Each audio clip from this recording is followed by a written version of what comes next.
cái cầu thang bên đó thôi, còn lại bọn anh chặn cổng rồi nhá, Bạch nhá.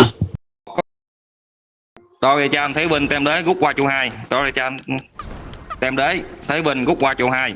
Còn lại toàn ban lên chặn đường. Ok ok.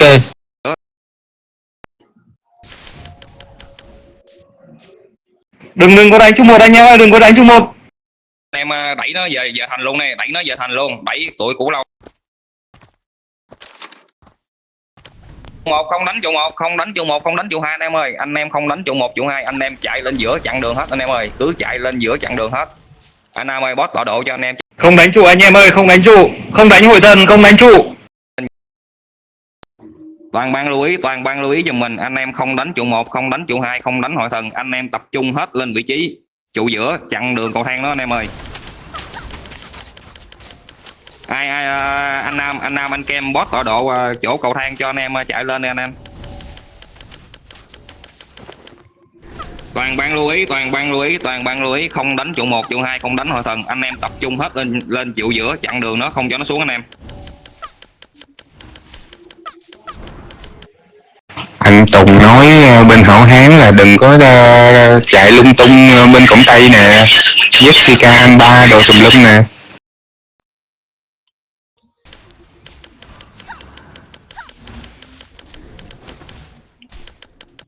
Gọi anh em về đừng sang trụ 1 nữa đi, chạy hết sang bên kia hội thần kêu quá kìa.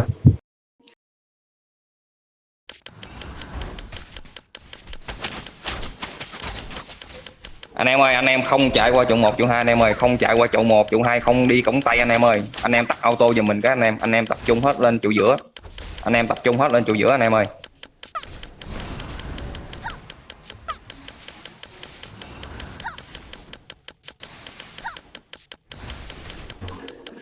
Không sao đâu, đẩy được không sao đâu. Anh em cứ ép trụ giữa, ép trụ giữa.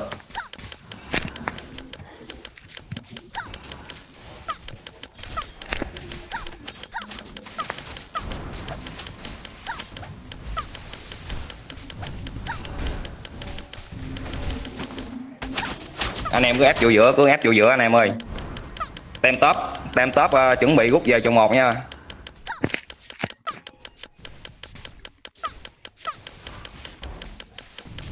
Nga Mi bơm máu trụ giữa, Nga Mi bơm máu trụ giữa.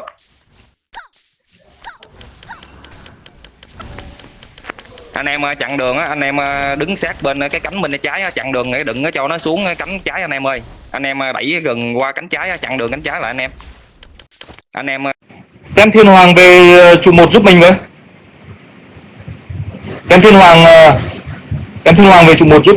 Đừng có đánh trụ nhá, đừng đấy thôi.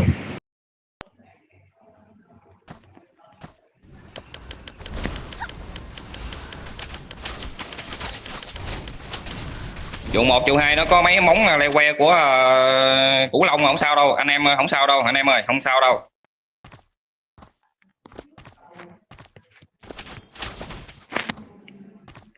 Anh em chặn đường á, anh em đẩy sát qua bên cánh trái chút xíu, đừng có cho nó lòn qua. Hưng ơi, kêu đừng lên trên đây, đừng lên cao quá đánh nhau.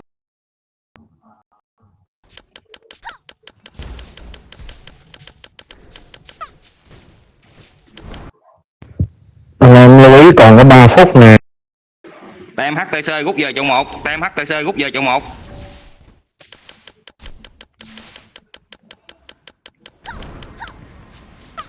Tem HTC rút về trụ 1, tem HTC rút về trụ 1. Ok rồi.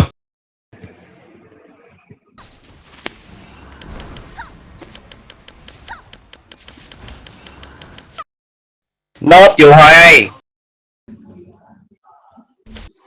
Chặn cổng lên Huy ơi, chặn cổng đi. Chặn cổng đi, chặn cổng giữa. Rút về trụ 1, đội bơi rút về trụ 1, Lấy cái 2 trụ dưới trước.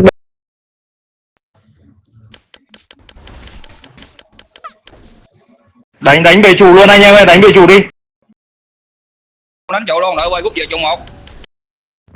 Lấy 2 trụ dưới.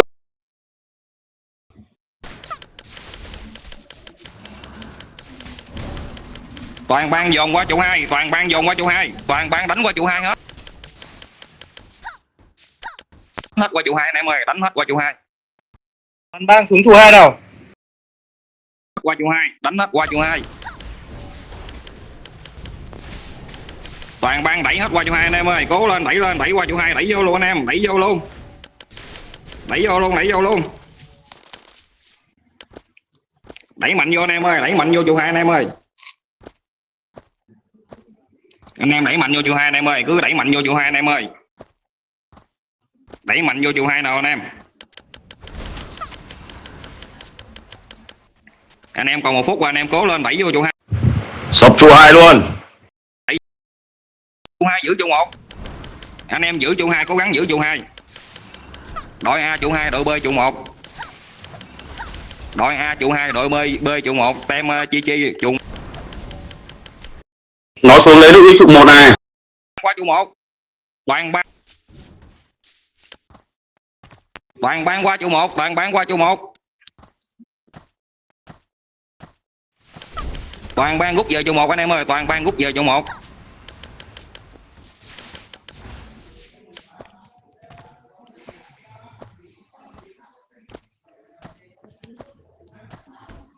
Để người lại trong trụ 2 nhá. Rút về trụ 2, toàn bang rút về trụ 2, toàn bang rút về trụ. Phải có người trong trụ 2 kìa. Anh em ơi. Về trong trụ 2, rút hết về trụ 2 anh em ơi, cứ rút hết về trụ 2 đi, trụ 1 không sao đâu, rút hết về trụ 2. Nó đang kéo xuống trụ 2. Anh em ơi, rút hết về trụ 2, bảo vệ trụ 2 nào anh em. Còn 8 giây nữa, rút hết về trụ 2. Rút hết về trụ 2. Win.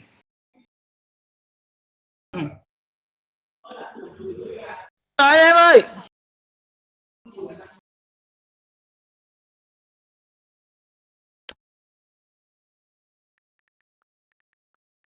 Mấy này tụi lồn.